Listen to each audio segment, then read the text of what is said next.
WHIP, Philly's #1 college radio station.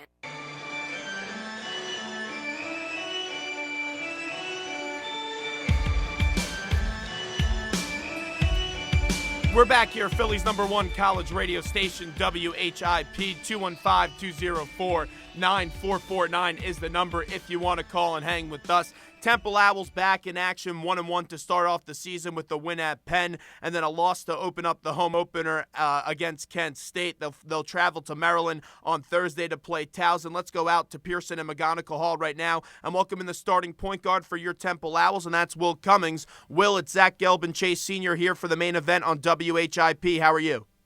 Hey, I'm doing good. How are you? We're doing great, and we appreciate you giving us a few minutes today. Let's recap Kent State here real quickly. Final 5 minutes, the team, it looked like they got kind of cold down the stretch. What went wrong in the final 5 minutes? Basically, we just got outplayed. I mean, it's a game of basketball. They scored more baskets than we did, and we kind of fell apart towards the end. So. And also, the team defending the three in that game, Kent State was able to make 11 three-pointers. What does your squad need to work on in defending from the outside perimeter?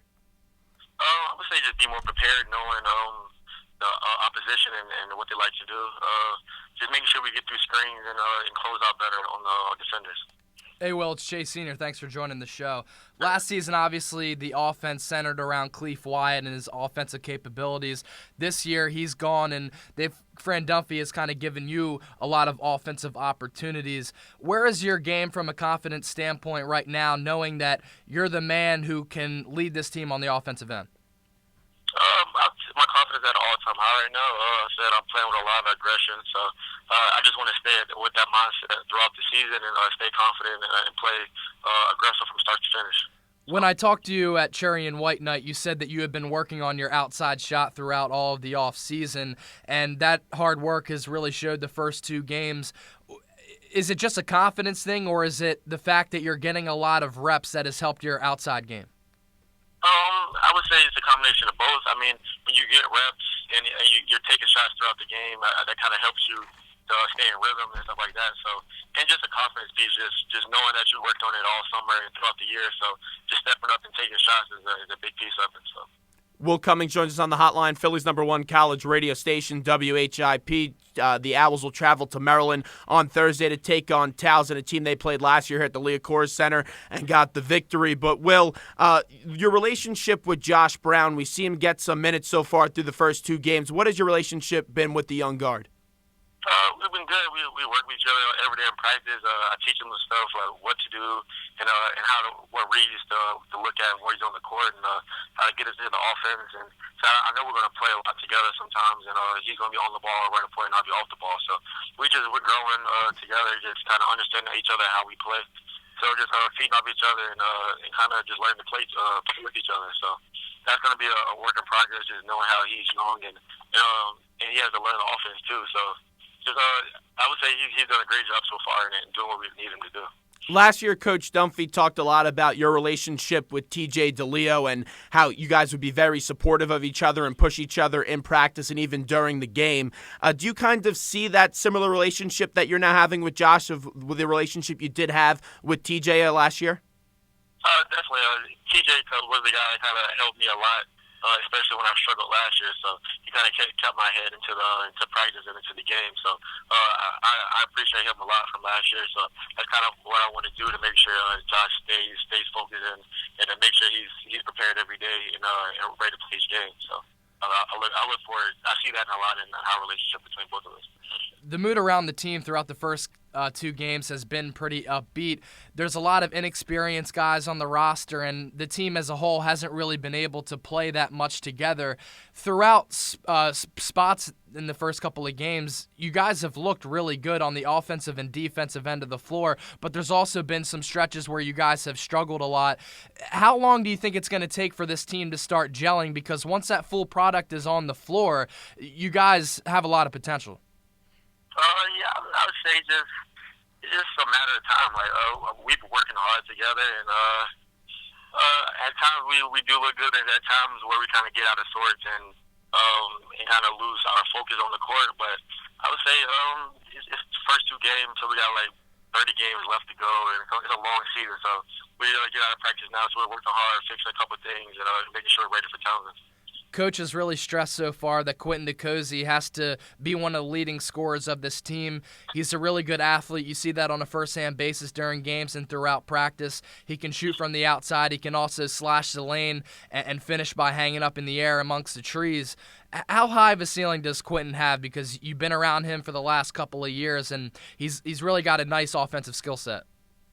Yeah, he's a good player. I mean, we expect him to do everything on the court as far as like everybody else, play defense and score the basketball. As you see, we've had to balance the scoring out through everybody this year, so we expect him to play good and score the ball and play defense as well too. So that's what we're expecting from the Q. Do you think Quentin DeCozy could be that consistent 20-point guy throughout the course of the season? I mean, if he does it, he does it. But I mean, we're expecting him to score the basketball. I can't really tell you the numbers or anything like that, but I would say he has to play good for us to keep pace with everybody's belief. So. Will Cummings joins us. A few more questions with the Owls starting point guard. And Will, Anthony Lee, he was really working on his game in the offseason, put on some weight, was working on that outside jump shot, and he opens up the year with 2 double-doubles. You know he's a leader on this team. What's been the overall vibe with his play so far through the course of these 2 games? Because he looks like he could have a really breakout season. Yeah, he's in a good place right now. He's understanding his role in the team to be a leader, stepping up, scoring the basketball, and getting all the rebounds he can. So I think he's progressing and doing a good job right now, and stepping up and getting all the rebounds he can, and just being also being the leader to Devontae, making sure he understands when he gets in the game his role and what we need him to do on the court. So. Throughout the duration of the first half against Penn and against Kent State, you guys were able to score the basketball. In the second half of both games, both squads went to a zone defensive set, and you guys kind of struggled a little bit to score the rock consistently. What type of things do you have to work on as a team to beat that zone? Because right now the game tape is out there that this team is struggling against the zone defense. Yeah, that's a practice thing. We just keep working out in practice and finding different ways to break the zone. Just making sure that we get the ball inside out instead of just selling for 3. So that's going to be things we have to work on in practice and get more comfortable with as a different unit this year. Because I know last year that was one of our good attributes is breaking the zone. So just making sure that we keep working in practice and grow through that. So we can't really get stuck with that throughout the season because we know teams are going to throw the zone at us a lot now. So. Your outside shot has improved. Quentin has that 3-point shot too, and Dalton can also shoot from deep. Once you guys are able to get past the hurdle of playing against a zone defense, if you guys are able to knock down shots from the outside, then this team can really be in a good spot. Definitely. We're all in a good place right now with confidence. So we're all playing with a high level of confidence within the group. EQ, Dingo, Dalton, so some of the guards and Josh. So we're making sure that we're prepared and just focus on stepping up and making down those shots and when the zone is thrown at us. So we think we'll be ready for the next time the team goes to the zone and we'll be more productive out of it. Final one here, Will, right before we let you go. Townsend, you guys are familiar with them. You played them a season ago. When you look at them on tape, what kind of squad do you see out of them, and what are some tough challenges that could be presented tomorrow night? We know that they're a hard-working team. They play really hard, so that's where they come out and match their intensity. So we know last year one of the guys on the team gave us a lot of trouble last year on the boards and kind of in the mid-range game. So we have to make sure that we contain him and just focus on a lot of different guys that's on their team because we know they're all good players. So in college basketball, there isn't really bad teams anymore. So you have to really make sure you step up and play defense with everybody and do your job. So I think that's what we have to thrive in this Thursday is make sure we get stops on defense and turn them into transition buckets and get scores. So that's what we're looking forward to go. I know you're a big college basketball fan, and this will be the last one before we let you run here on the way out. Did you at all get a chance to watch some of the big games last night? I know there was Kansas going up against, you saw Wiggins and Parker, and then you also saw some Michigan State and Kentucky. It was a great night of college basketball. I think I only saw the last 10 minutes of the last game I was on. So that was, I think it was Kansas too. So that was the only part of the games I saw that. All right, Will. Well, we wish you continued success. Best of luck. Get a win Thursday, and we'll continue to talk to you throughout the course of the season. All right, thank you. You too.